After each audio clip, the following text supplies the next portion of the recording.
You're all set. Okay, and can you hear me well? Yes, I can. Okay. Well, greetings, colleagues, students, and friends. Looks like we have a good attendance for a June summer meeting here. It's always great to be together again, and soon I think it'll be great to be even more personally together as we start to return on ground. As a reminder, in order to speak during today's meeting, please raise your hand with the hand raising notification icon during the comments and questions portion of the meeting. And Willie Shirer will let us know who would like to speak, and then Willie will unmute speakers one at a time. And incidentally, I'm hoping we can maybe move to a new normal of doing town hall meetings on ground, but with full remote capacity as well, maybe in September. And then I would like to go back to a less formal way of doing this where we can have conversation throughout. But I do appreciate everyone's involvement and attendance during this protracted period of doing this virtually. I want to begin with on a really happy note. We congratulate Omar Williams, his wife Tessina, and son Nathaniel on the arrival of Victoria Lynn Williams on May 24th. Omar reports that Victoria is happy, healthy, and doing a lot of sleeping, and that's not a bad thing. Tessina, Nathaniel, and I are overjoyed with this amazing addition to our family, Omar writes. Watching my children interact with each other is truly an awesome and blessed experience. We're all so happy for Omar and his family. Omar plans to return to campus on Monday, July 19th, when I'm sure we'll have lots of pictures to show us. And of course, we were all so delighted to learn about the selection of HCCC May graduates Pedro Morinchel and Adam Alameen as 2021 Jack Kent Cooke Foundation undergraduate transfer scholarship recipients. Our college community has congratulated Adam and Pedro in multiple ways for these transformative achievements that are truly a point of pride for our entire college. And we all then subsequently learned that Pedro was offered admission to Princeton University, one of only, I think, 17 community college transfer students admitted to Princeton, and we've celebrated that. But very recently, we have now learned that Adam has been offered full admission on a full ride to Columbia University, where he will study political science, international relations, and pre-law. So both of these students bring such pride to our HCCC family. And in addition to Pedro and Adam, we continue to celebrate so many other outstanding students for their accomplishments, including, of course, the recent celebration of our graduates and their families at our inspirational graduation walks, and also our really fine virtual commencement ceremony. I want to thank today, as we have on previous occasions, superstar, I think that's the right word, superstar Veronica Gerasimo for her leadership of these exceptional celebrations, and the village of faculty, staff, and students who made it all possible. I'll tell you, those graduation walks were exhilarating.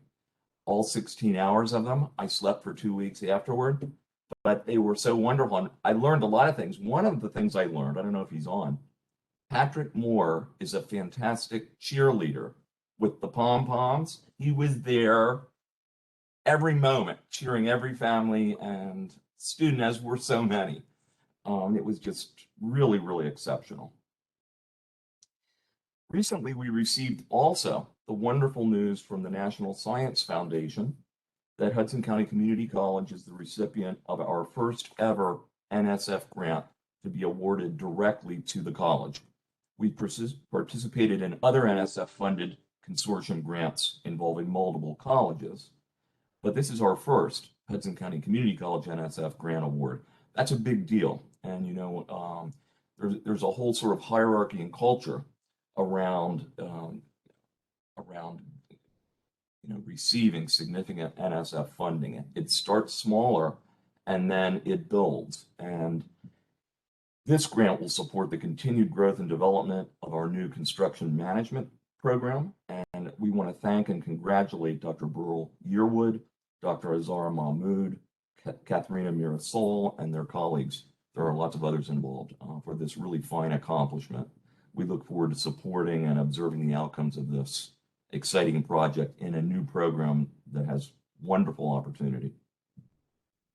Yesterday, really after weeks of being holed up in a room on my second floor, working on my annual report to the board, I was pleased with Alexa Rihanna's stellar support to actually press send, and I pressed my annual report. I sent my annual report to our trustees. This is a report of college-wide initiatives, outcomes, and accomplishments under my leadership. It's not about what I do. I'm reporting on outcomes college-wide around Board of Trustee goals and presidential goals. So it's an opportunity to report on, acknowledge, and thank the work all of you and so many others are doing. The challenge of it, of course, is whenever you do a report like this, it's over 60 pages, single-spaced. You inevitably are leaving things out that arguably should be there. You're inevitably missing, probably acknowledging significant efforts of others, although I tried to make sure I was acknowledging everything I could. So with that caveat, and I would ask forgiveness if I have left out something that's important that you've done, because everything is important. So try to provide a well-balanced set of examples of outcomes in areas of priority. But one of the outcomes I was really proud to report on is that over $6.1 million in grant funding from all sources was awarded to Hudson County Community College during 2020-21. This doesn't include any of our federal stimulus funding. Grant income has been inching up each year, reaching now this year approximately 10% of our annual operating budget. And very, very importantly and excitingly, I don't know if that's the right word, there's an additional $10 million in additional grant funding pending. So we've got additional grants out there totaling $10 million that we haven't heard the outcome of yet.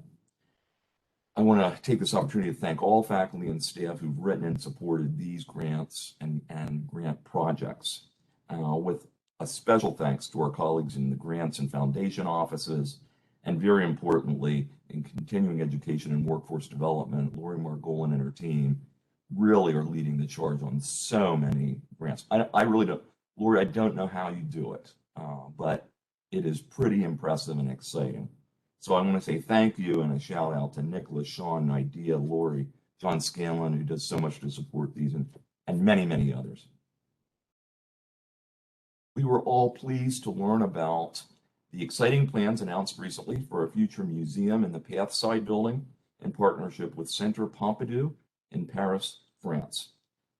Jersey City Mayor Stephen Fulop commended Hudson County Community College and the County of Hudson for offering early support for the vision of a museum in tandem with other arts and cultural plans for Journal Square that we're beginning to see come to fruition, such as the upcoming, $70 million renovation of the Lowe's Theater. And of course, the college's sale of the Pathside building to the city in 2018 made this world-class museum project possible. We thank Board of Trustees Chairman Bill Netchert and County Executive Tom DeGeese for their support of this, that is the sale of the Pathside building for that project, and for their support of so many partnerships between the community and the college that are so integral to our college's ongoing success story.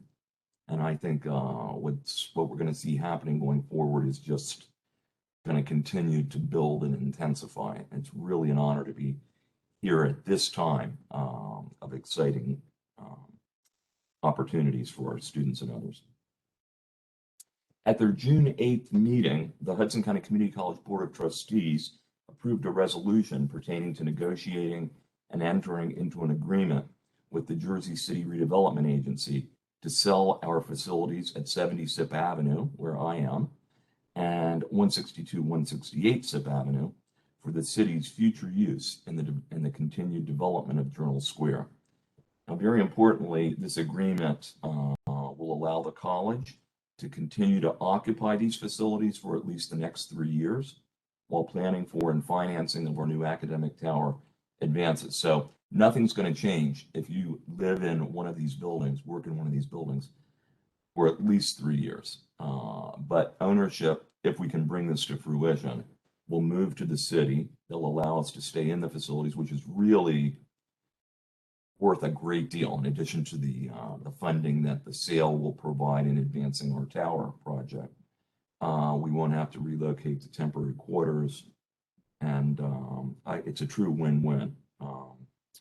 We're also exploring right now, I guess what I want to say is, as all that moves forward, and if we are able to complete an agreement, the academic tower is no longer something we hope might happen in the future. It's happening. It's a matter of exactly when, but it's now on a new track.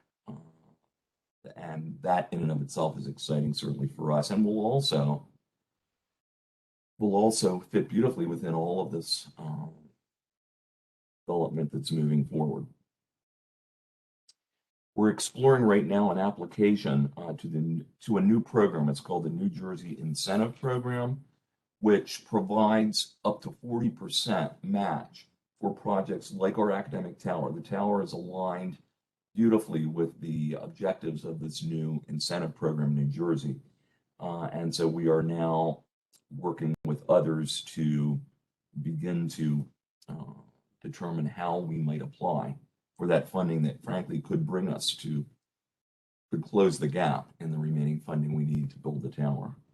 We're also exploring a partnership with the Hudson County Economic Development Corporation, looking at the possibility of public-private partnerships with regard to that building. So for example, using airspace in the building to accommodate another need of a partner organization that becomes a win-win. All just being explored.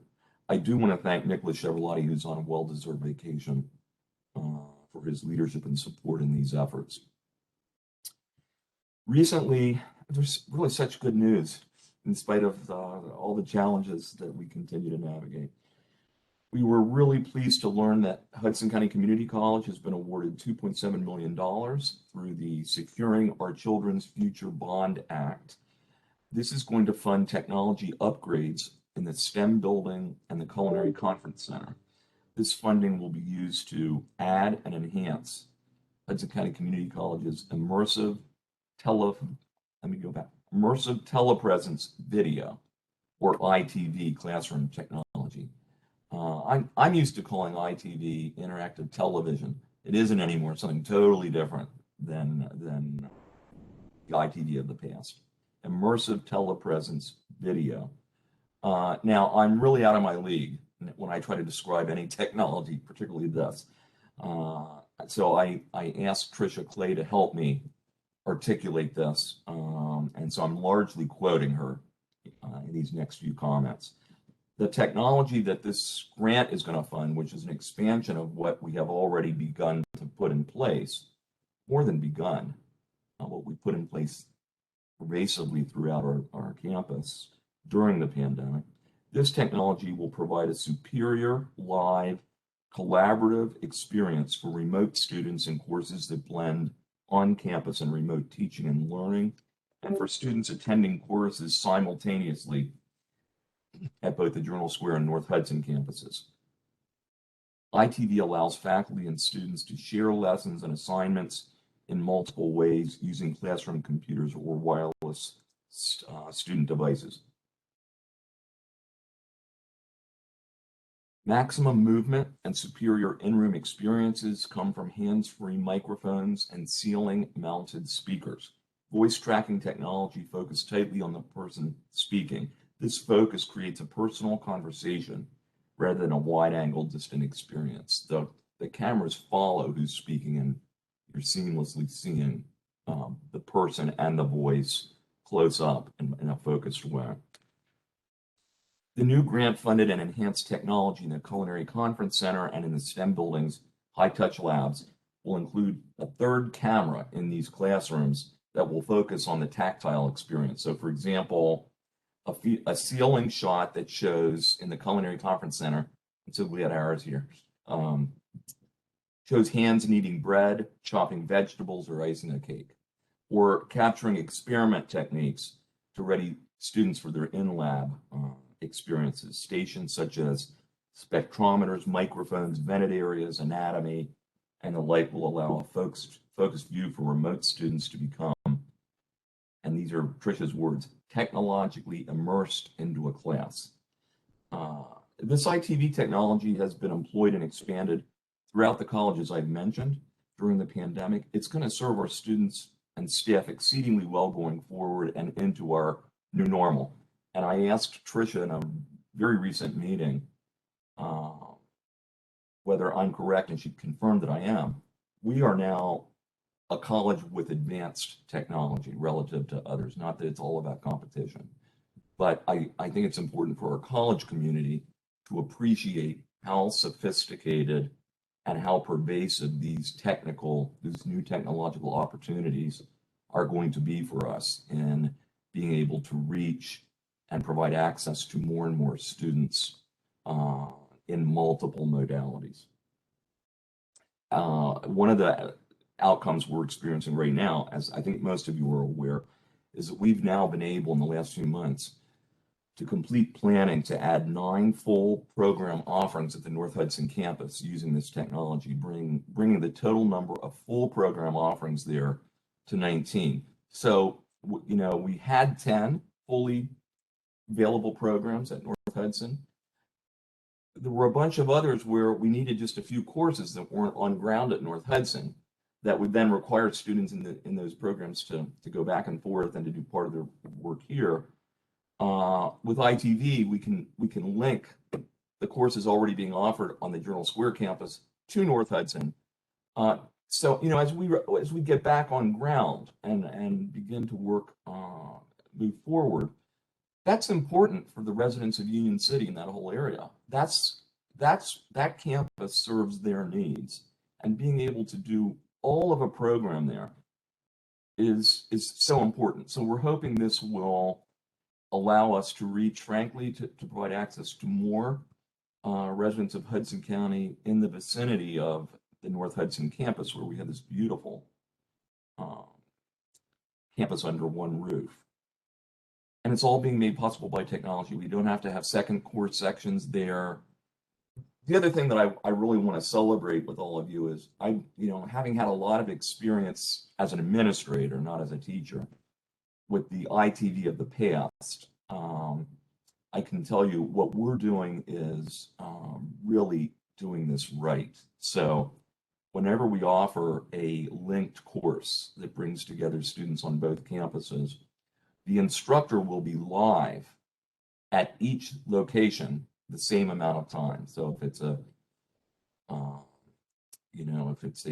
if it were a 10-week course, they'd spend 5 sessions at Journal Square, 5 at North Hudson, regardless of what the specific head count is at either location. So each student actually has the instructor live for half the time. For the other half the time, not only is the technology almost like being there, no more, I'm saying this knowing it's always possible with technology, but no more. I'm used to in the past, like everything shut down, nobody knew what to do in the middle of a test, etc. This is going to be seamless. It's really like the Jetsons, I think. But in addition to that, we are going to have support staff, technical support staff at both locations, and coaches at the location not having the instructor on a particular class day. This is truly doing this with the greatest integrity when it comes to student needs and student centeredness. I think we are on to something that's going to be really fundamental to the kinds of things we're wanting to do around student success, access, and completion. And then also I think it'll be great that the technology will be used to facilitate meeting and event attendance by students, faculty, staff, and others on both campuses. No longer will staff on the North Hudson campus have to get in their cars and run down to Journal Square and find a parking place just because most things happen at Journal Square, or vice versa. We're trying to level the playing field a bit and have things happening at both places, but you don't always have to drive, waste time, waste money, and it's like being there. And we'll be able to use this as well for events attendance, even for off campus. So just sorry, that's probably more than you wanted to hear from me on this, but I just wanted to take this opportunity to make sure all of us are aware of sort of an emerging sort of coming together of very significant technology opportunities. I want to thank Nicholas Chevroletti, Tricia Clay, Sean Kerwick, Nadia James, and other colleagues in our grants office and beyond for preparing and submitting our successful application for this $2.7 million in securing our children's future Bond Act funding. And so, apropos of all that, next Monday, June 21st at 2 p.m., Dr. Jones, in collaboration with the Professional Association, will be meeting with faculty, associate deans, and others to discuss teaching with technology for the fall semester. This is going to be an opportunity for all of us to discuss and learn more about on-ground, remote, and online modalities and the new technology and how that might impact each of these modalities, and also other technologies that can enhance the student learning experience. Daryl tells me that technology that will be discussed includes immersive telepresence video, or ITV, document cameras, video calls, lecture recording, TV carts, electronic tablets, interactive projectors, and WebEx boards, among others. So we recognize we're coming out of a pandemic and into a new normal. There's new technology. There's a lot of change and lots of uncertainty, including my own. I have a lot to learn so that I don't have to quote Tricia and I can understand firsthand. So I want to thank Daryl, Michael Furlease, who I think suggested this opportunity, and other colleagues. Thanks for making this opportunity available to faculty and all who are interested next Monday at 2 p.m. We've just interviewed 3 finalists for Executive Director of the Center for Online Learning, and we thank all who participated in the interviews and on the screening committee. Vice President Daryl Jones and the screening committee will now review college-wide input. So if you participated in one or more interviews, please send your feedback because we take that seriously. We look forward to selecting the candidate who will be recommended to the Board of Trustees for appointment to this exceedingly important leadership position very soon, and we'll keep you all informed. And I'll also remind you, if you're not aware, if you're aware of it, or let you know, next week we'll be interviewing 2 finalists for our Vice President for Advancement and Communications position. There's information coming out right now about their bios. I think Outlook invitations are out, but will continue to come out. Alexis sort of spearheading that. We had 3 finalists. One just withdrew.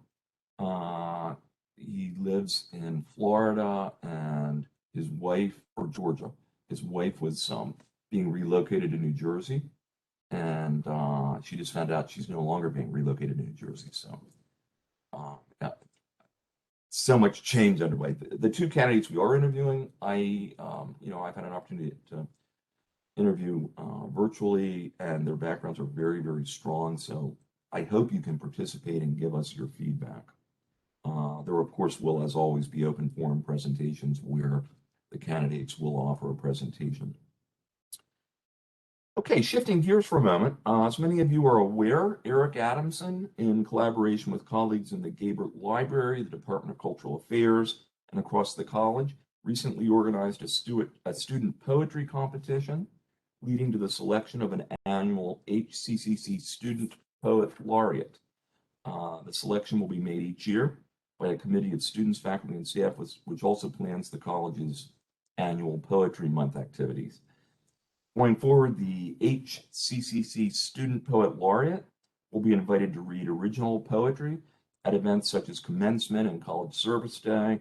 They'll have their work archived at the Gabert Library and on display in the Deneen Hall Gallery.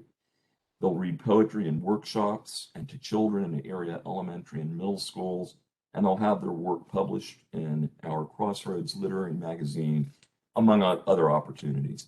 Recently, I had the honor of introducing Natalie Akel to be Hudson County Community College's inaugural 2020-21 Student Poet Laureate.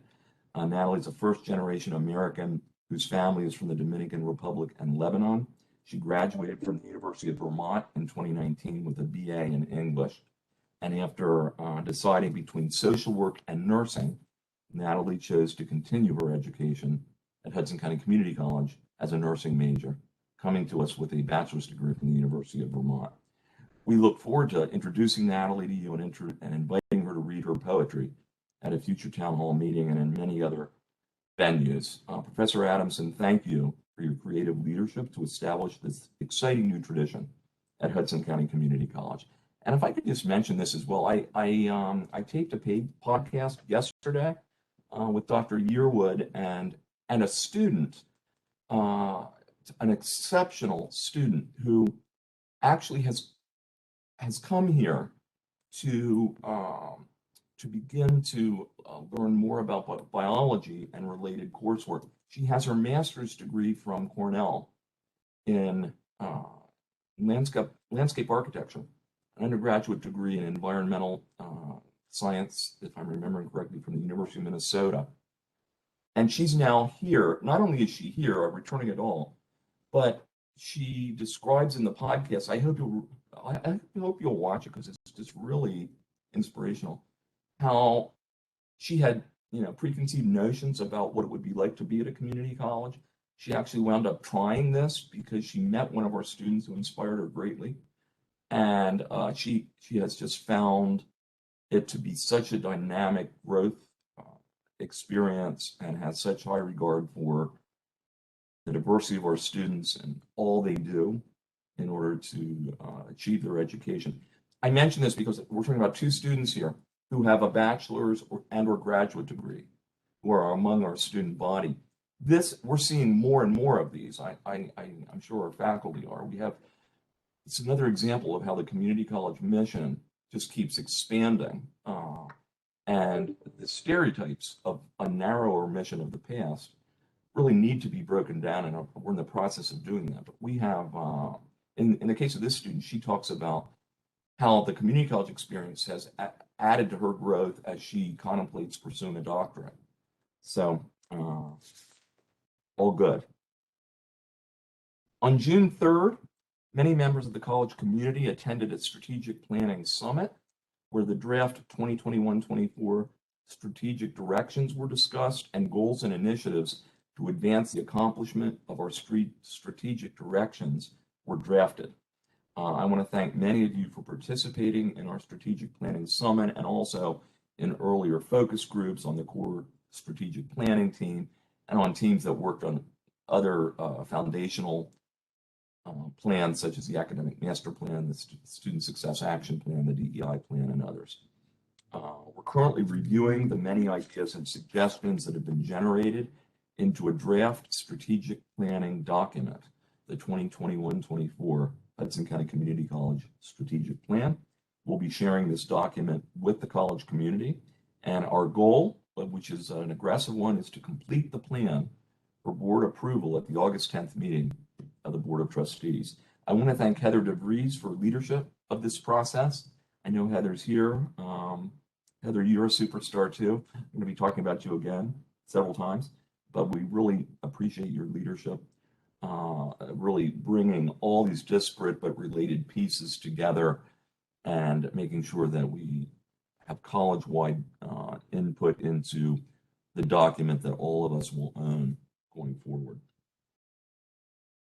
Speaking of Heather, who co-chairs our Return to Campus Task Force, the task force continues its phenomenal work to lead, advise, and support our community and to plan for our new normal this fall and beyond.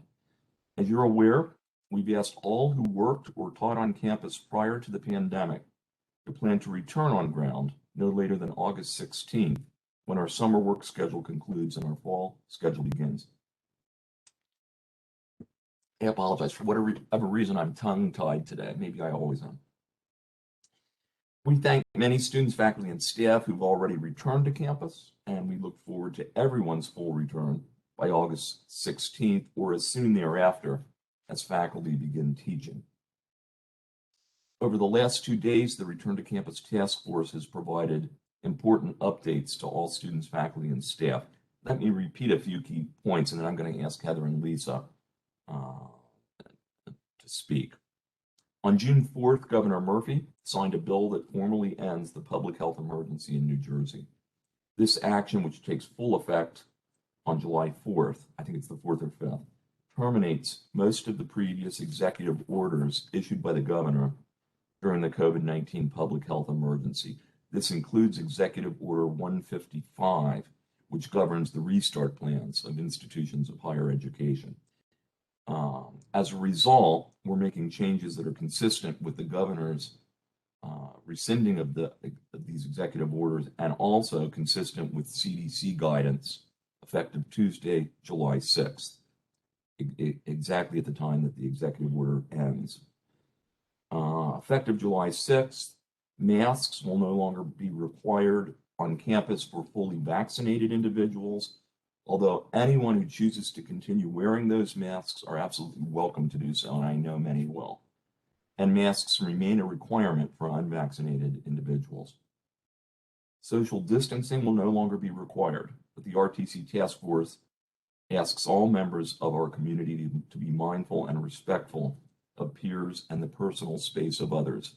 I think coming through all of this, our thoughts about personal space in many cases have changed, and that'll be part of the reacclimation process. Beginning July 6th, indoor capacity limits will end. Similarly, the health screening questionnaire and temperature checks will no longer be required as of July 6th. The surveys will be discontinued and the thermal mirrors will be removed from all facilities. As we move back to on ground, the process of going through those checks would really complicate people being able to enter and exit buildings, and it's become now unnecessary. I want to emphasize, as the RTC communication has, that research over the past year has demonstrated that ventilation and air quality are really the single most important elements of containing and addressing the unnecessary spread of the virus. We're proud of the significant investments that have been made at Hudson County Community College to ensure air quality in every building. All HCC buildings now have, and will continue to have, an in-duct air purification system that kills up to 99% of bacteria, mold, and viruses, and M11 air filters that are approved by the CDC for coronavirus air filtration. The hand sanitizing stations throughout our campuses will remain in place, and we will continue to promote good hygiene habits, such as hand washing and hand sanitizing. Employees who have plexiglass in their offices may certainly opt to keep that in place. As has been our practice throughout the pandemic, we'll continue to monitor circumstances, seek guidance from our health and safety experts, and adjust our planning if needed.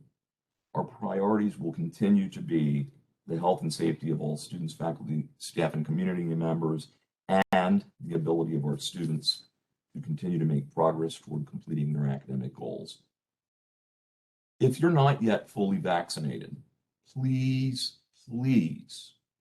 become vaccinated. This is the way all of us can not only protect ourselves, but protect others.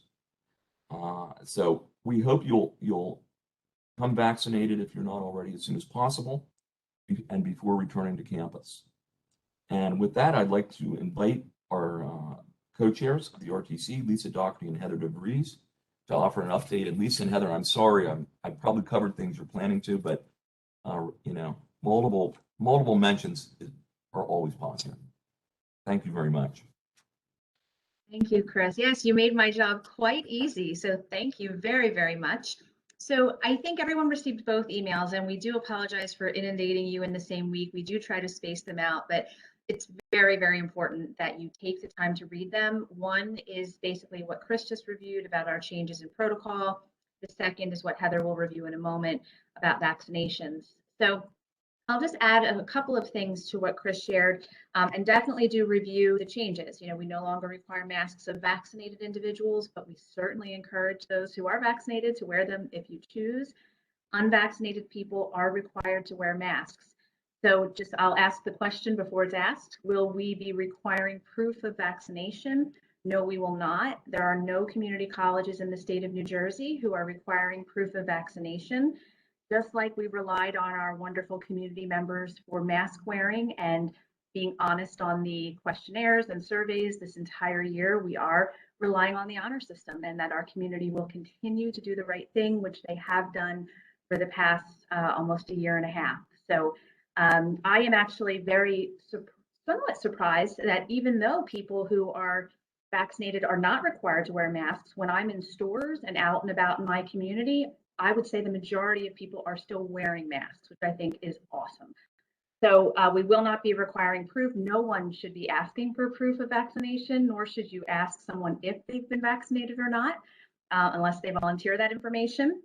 I will share that a lot of our sister schools have already announced their plans. Some are moving toward these types of protocols even sooner than July 6th. We felt waiting until the full 30 days had expired per the governor's signature last Friday was more appropriate, just to give our community time to adjust. We continue to monitor the coronavirus concern form. So if you have concerns or questions or want to report a positive case, knock on wood, I have not seen a positive case in many weeks. So please do use the concern form, and then please do use the return to campus email, return@hccc.edu. That way we can answer your specific questions and concerns, and we certainly are deferring to our health and safety experts in all cases where the question is about anything health and safety related. I want to also take this opportunity to thank the entire Return to Campus Task Force. Although our work is not done yet, it does seem to be heading in that direction, and just the level of commitment and work that went into the past year and a half, and just the sustained, consistent work of the entire task force, especially our leaders of our different subgroups and our health and safety group, who are always at the ready to answer any questions. So just like our sister schools, we are deferring to the CDC guidance. And then I will share on a separate note, and then I'll segue over to Heather, in an effort to encourage students and to really alleviate a lot of the financial hardships. We did use our stimulus funding, a portion of it, about $6 million, to forgive all outstanding balances since the beginning of the pandemic. So anyone who had a balance from spring 2020, summer 1, summer 2, 2020, fall 2020, and spring 21, they were forgiven. It could have been $4, it could have been $4,000. We forgave their balances, put them down to zero, sent them an email saying that a couple of weeks ago. Yesterday, all of these students, it's probably about 4,000 students. By the way, we didn't have any qualifications. Didn't matter what your GPA was, didn't matter what your major was, didn't matter how many credits you'd completed, it didn't matter, non-matric, early, whoever you were, if you had a balance, it's now zero. So we really felt that this was a way to show the community that we care. We know that these balances sometimes hold students back from not just returning to school, but just other, hardships in their life.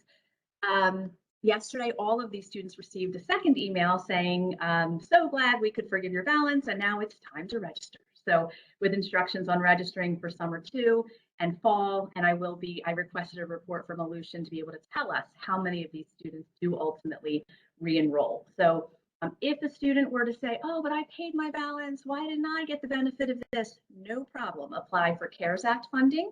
And we are awarding everyone CARES Act funding. So we understand that just like I could walk into the mall today and pay $100 for jeans, and tomorrow they might be $50.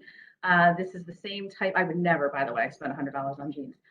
This is the same type of situation, that sometimes timing is not our friend, but we certainly are helping those students who did pay their balances because they did the right thing. With that, I will turn it over to Heather, who will talk about vaccinations. And again, any questions at all about the protocols, please email return@hccc.edu. And it's been great to see so many more people on campus. We had the EOF celebration last Thursday night, which was awesome. Tomorrow night is the nursing pinning ceremony, and little by little, you can just feel things getting better and people, more and more people on campus. So Heather, take it away. Thank you, Lisa.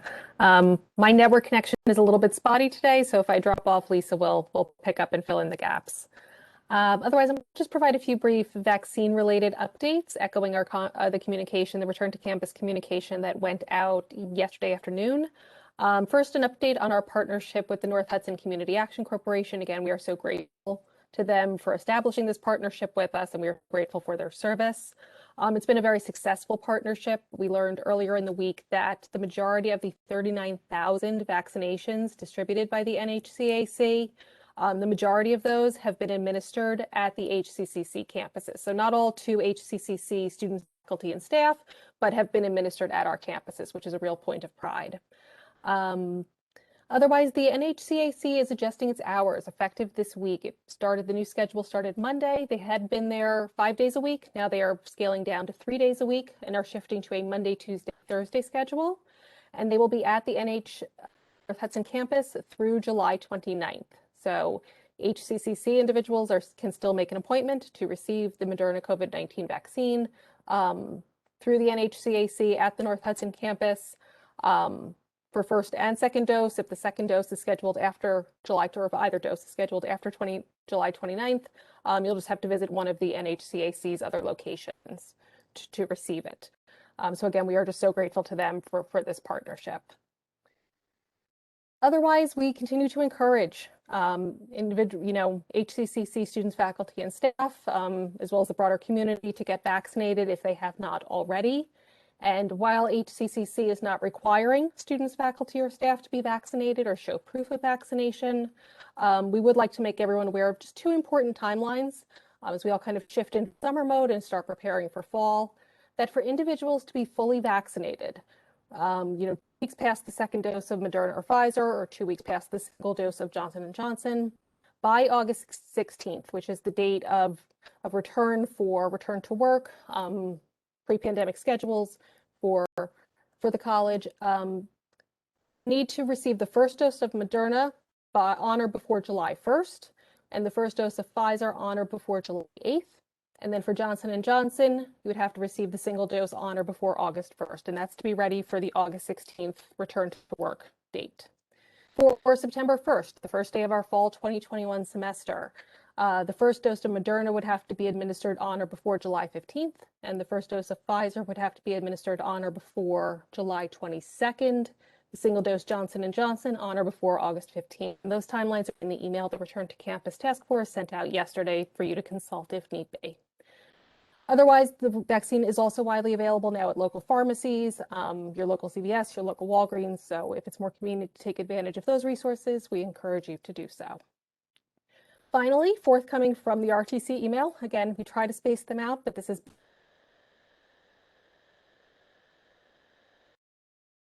faculty and staff. It's a survey that is purely information gathering in nature. As we prepare for the full return to campus, the Return to Campus Task Force is interested in learning how many of our faculty and staff members are either vaccinated or plan to be vaccinated. The survey is completely anonymous, and again, purely information gathering. But otherwise, we would, of course, like to thank the entire Return to Campus Task Force and our Return to Campus health and safety experts who we have continually consulted and have continually answered our questions and been just an invaluable resource. So thank you to everyone. And Lisa and I will be happy to answer any questions you may have later on. Chris, we turn it back to you. Can I add one thing, Chris, before you jump in? I just want to make sure everyone does look at the link that we provided about the how safe activities are for vaccinated versus unvaccinated individuals. It's really important. So I am fully vaccinated. So on the right-hand side of this wonderful graphic provided by the CDC, I am safe to do anything and everything that I want to. I'm still going to be conscious of my surroundings, monitor myself for symptoms. I love what Veronica said, just being more conscious. If I don't feel well, I'm not going to come to work. That's hard for me. But on the left-hand side, if I'm not vaccinated, it's not safe, a lot of these things. That is a personal decision that a person makes. So when I'm thinking about, am I comfortable working in my office? Well, let me see. I'm vaccinated, and on the right-hand side, it says that I can. It has all the things. So that's what you need to look at, is your personal vaccination status and that graphic, because that's really, that's our guidance, is vaccinated people are certainly safe to resume almost all activity. So I just wanted to add that, because I think we've gotten a couple questions like, what if the people around me aren't vaccinated? That you are vaccinated, and so you are safe. They are not. We want everyone to be safe. So just please get vaccinated if you can. That's all. Thank you. Thank you, Lisa. That is so important. I couldn't agree more. Yeah, you want to be vaccinated. I recognize there are individual reasons why some people may not wish to. We respect those. It's one of the reasons we're not requiring it. But if you don't have a reason not to get vaccinated and you're just choosing not to, please reconsider. The data are compelling. The risk of getting vaccinated is infinitesimal. The risk of not getting vaccinated is significant. And with the Delta variant, you do not want to be there. And so we have to now recognize, as Lisa said, this has become an individual responsibility and decision, not an institutional one.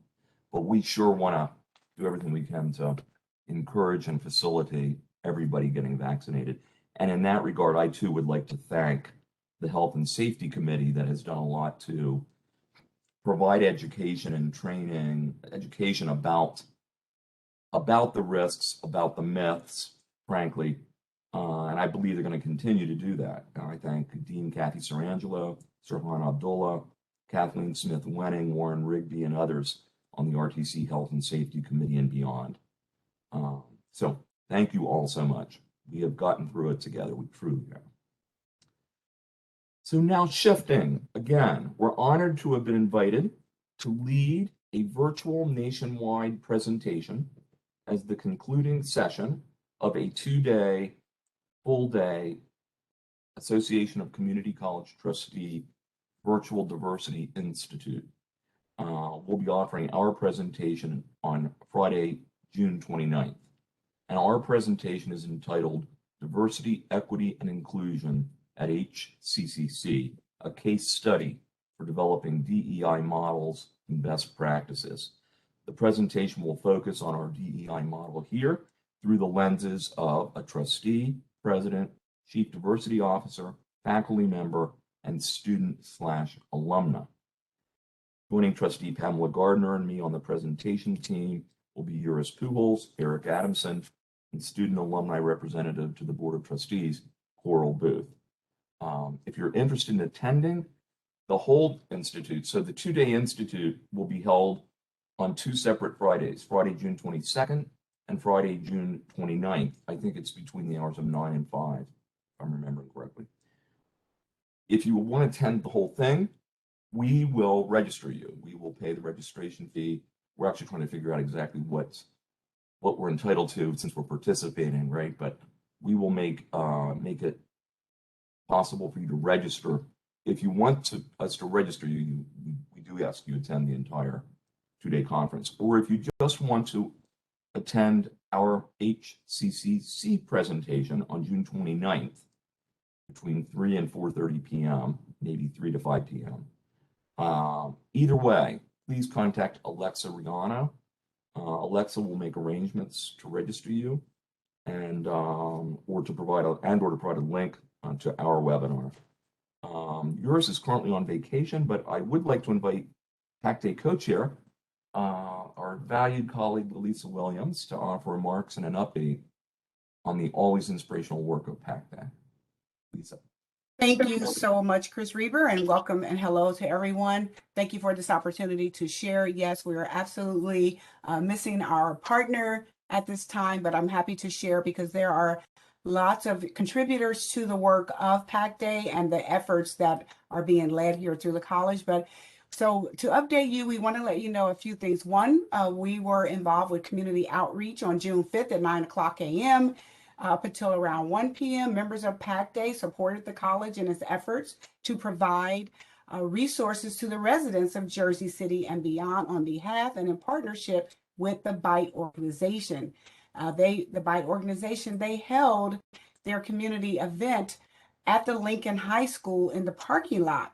There were over 32 community organizations that attended, outdoors, providing food, services, housing, information, mental health screenings. They were providing COVID vaccinations, HIV screenings, and COVID testing. PAC Day joined in with other departments around the college, including admissions and recruitment, enrollment services, continuing education, workforce development, and our partnership. Our participation is the result of a collaboration with PAC Day and other community members that will help to open the door and build those strong relationships with the African American community, the Latino community, and other communities in and around Jersey City. It was an amazing event. So we thank Nicholas Cheverolati and other leaders, and Trustee Gardner and the president, of course, and others who helped put that together. Leadership at BITE include Reverend Bland, who is the president, and Deborah Alston, which we also met. They were at the event, and they gave us a certificate at the end, and they also allowed Hudson County Community College to come up to the mic. Royal Maynard was able to do that, representing Hudson, to talk about the services we offer. We had people on hand signing up for some continuing ed programs that would allow people to come and get some training at no cost to them. And of course, we told them about all the other wonderful things we're doing at Hudson. Also, we want to let you know that Juneteenth recognition and holiday is underway. PAC Day was pleased to send an announcement to you. Hopefully you all received it today, to commemorate the upcoming holiday Juneteenth, which will happen on Saturday, June 19th.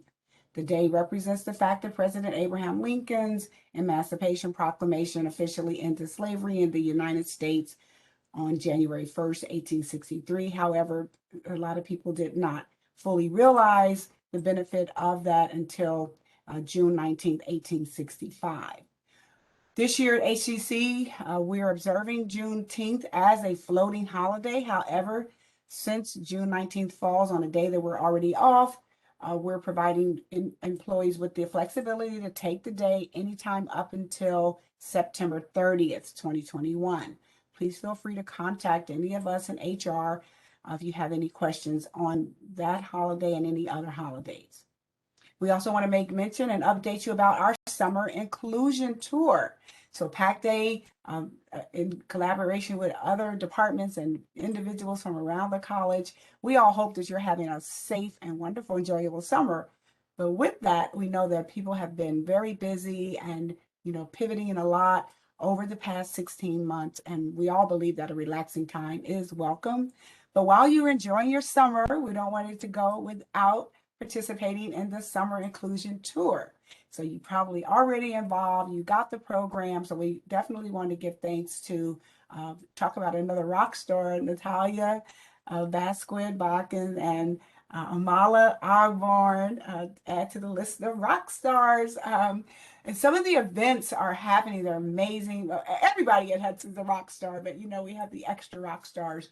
But some of the main events are activities like a movie night. So every Wednesday you can come together with colleagues, friends, students, your family, and enjoy a movie together. Just other ways that we can bond and have that sense of belonging.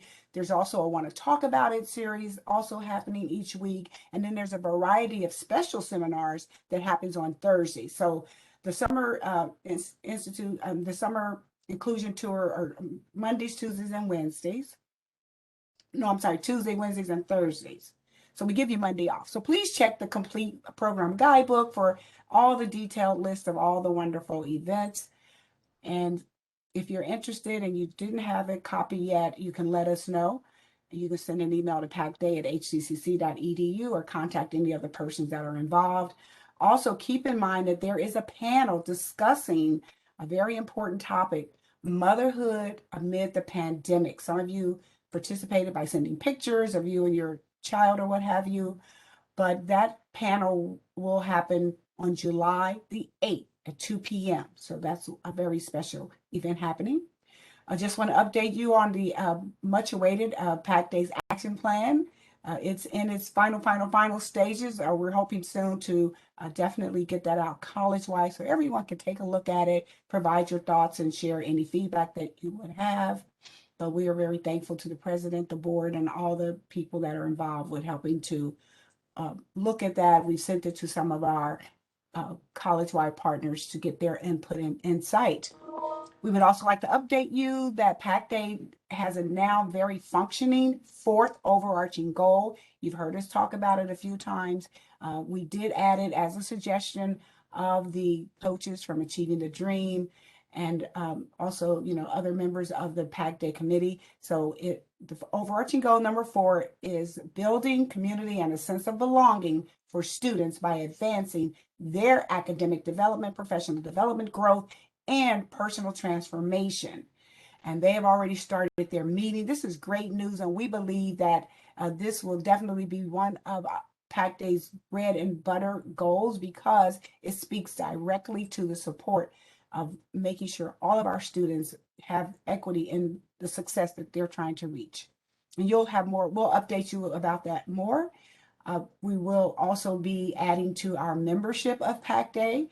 We want to include students on each one of the 4 overarching goals. So the co-chairs and Veronica Gerasimo have already met to discuss, ways that we can get that accomplished. You heard the president mention about the Association of Community College Trustees participation where they will be presenting. So we just wanted to thank the president for that and his leadership with that and everyone who's participating. And we want to wish them luck.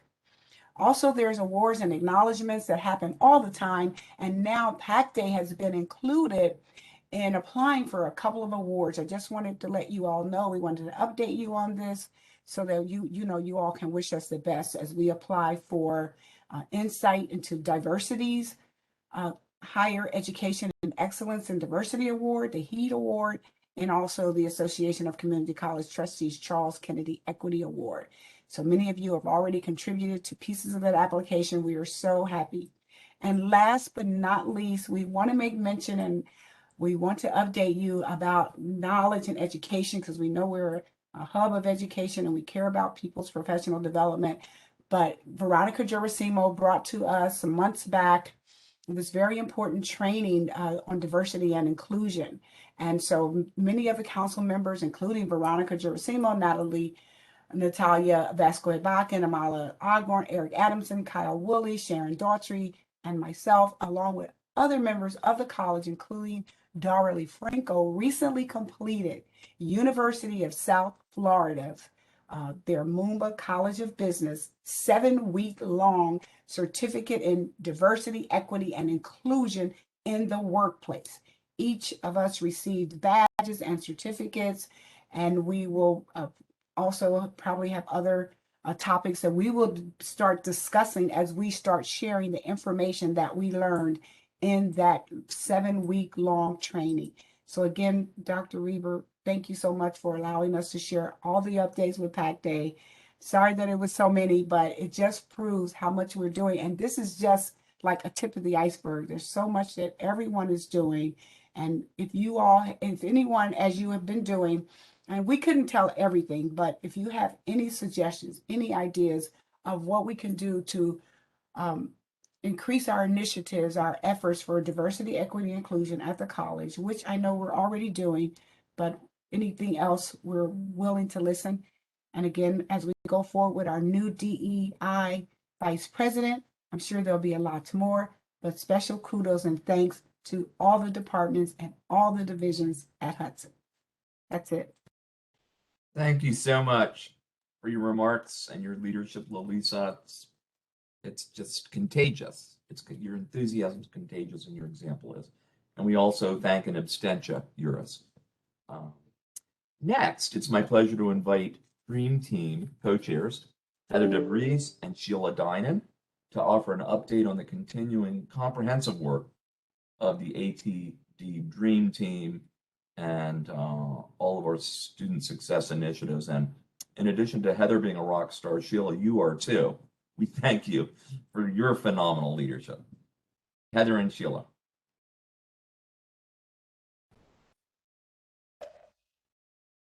Thank you, Chris. We have two brief updates, and then we also want to kind of stick with the celebratory mood and share, just to take a look back at some of our and highlight some of our kind of accomplishments and where the Dream Team has kind of been over the past year. So just quickly, that our HOW teams, there are 8 in total, are submitting their kind of end of year reports to us this week. And Sheila and I are kind of skimming over them as they come through, and we'll take a deeper dive into them over the coming weeks as we synthesize the recommendations and their research into one cohesive report. But we are very much looking forward to reviewing those. They are very comprehensive, data-driven, and we just have tremendous respect for all those who have participated in HOW teams.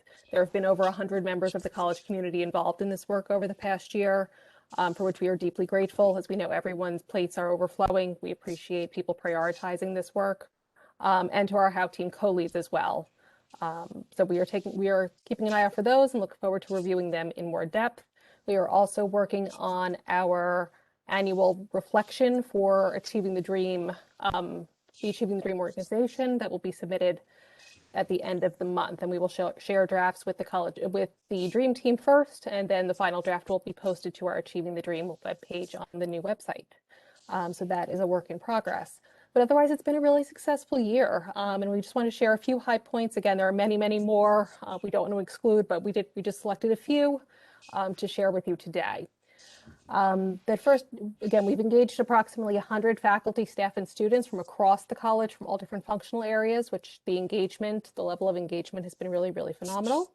We added a 5th strategy to priority 2. Originally, when we submitted our student success action plan, we only had 4 strategies under priority 2, but based on really compelling data about our cohort of pre-nursing students, we were very responsive and decided to make the move and add a 5th strategy. So that is moving along in a slightly different time frame, but we're really pleased the progress that it is making in creating a clearer pathway to careers in healthcare for pre-nursing students. Otherwise, the 8 HOW teams have been making progress on their respective initiatives. Again, some just a very small sampling of highlights. Include the creation and implementation of a needs assessment as part of the application so that HCCC can better match students with resources. The development of a Hudson is Home marketing campaign by the Student Leader HOW team. The delivery of workshops at College Service Day, January 2021, on the importance of entering attendance, entering midterm grades, attention alerts. And then analysis of preliminary data by those HOW teams supporting priority 1. An analysis of the preliminary data around directed self-placement, which will continue as data starts to come together from the spring 2021 semester. And Sheila and I have heard that there will be several recommendations from the HOW teams as well about how to even improve the DSP process and streamline it and make it that much more effective moving forward. So we're looking forward to those. Otherwise, I'll turn it over to Sheila at this point, my awesome co-chair, to share some other high points. Thank you.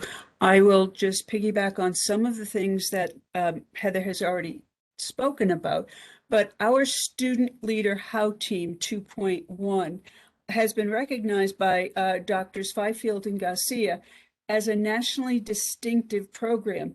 To their knowledge, no other ATD college has ever utilized a team of students in the implementation of the Student Success Action Plan. We have also created an ESL Rapid Response Team, which is a select group of individuals who are highly engaged in the HCCC Student Success Initiative, and they will be working all summer long to reimagine the ESL program. And we did have a contingency of 27 faculty, staff, and students who attended the Achieving the Dream conference in 2020, and that was the virtual conference. So we were very happy with that participation too. And the other piece, and I will follow up on Chris's list of accomplishments by Pedro, but Pedro also was selected as one of the 8 students nationally to receive the recognition as a Dream Scholar. And those are just some of our highlights for the year. Thank you. Phenomenal. Thank you, Dr. Dinan and Dean DeVries. Thank you so much for your leadership. And let me thank again all who are involved on the Dream Team, HAL teams, and in our student success work throughout the college. Okay, almost finished. I do, though, want to talk about one more really important thing that I hope you are excited about as I am.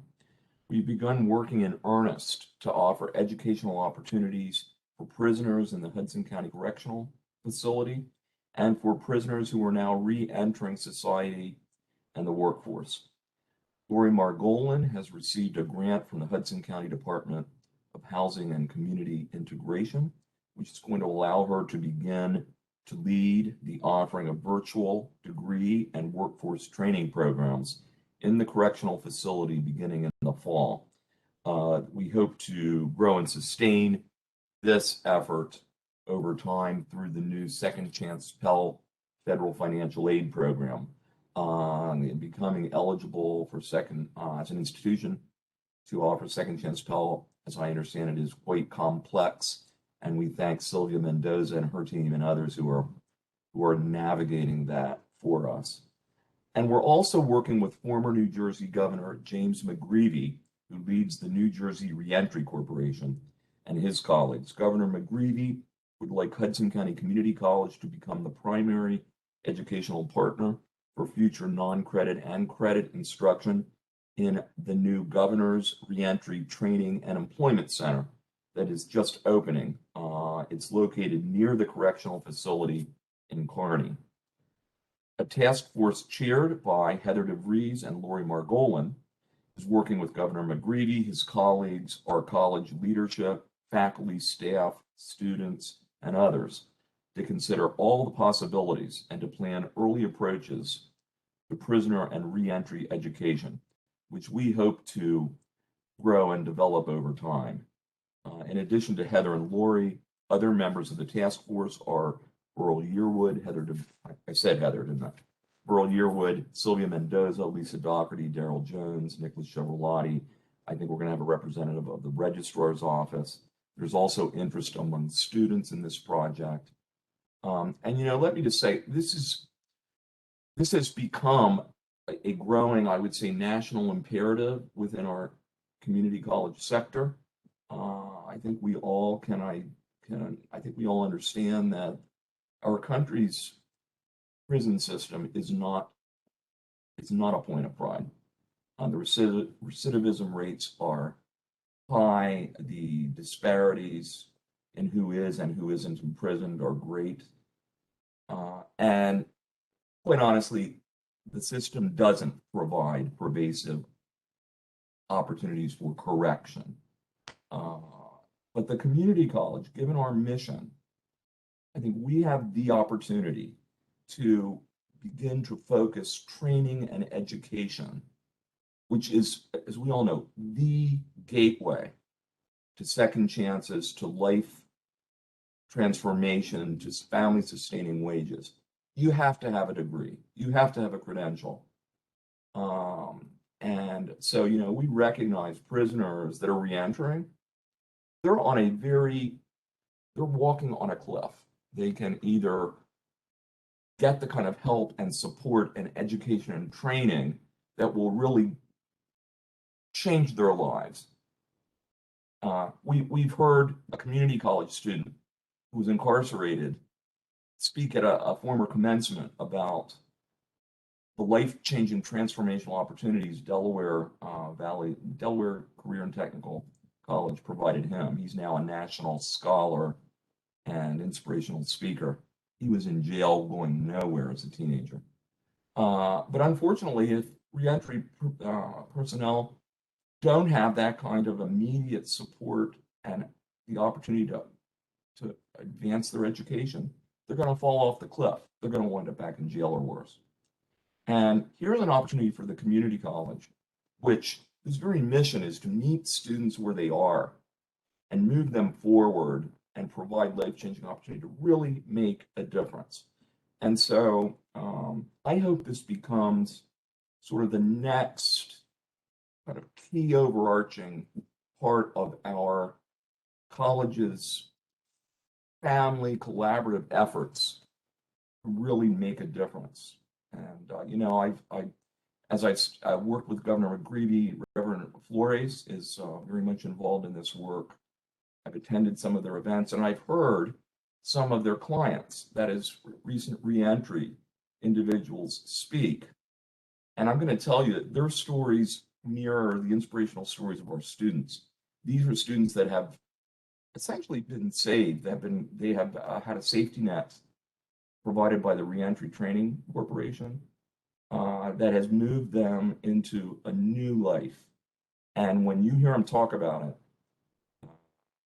you won't have dry eyes. So I'm excited about this work. I want to support it in every way I possibly can.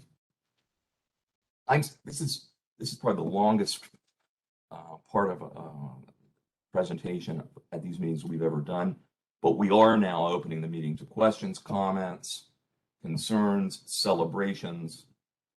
Please raise your hand and Willie will call on you when it's your turn to speak and unmute you. I think Jose has raised a hand if I'm seeing that correctly. Actually, we have a bunch of hands. So Willie, I turn it over to you.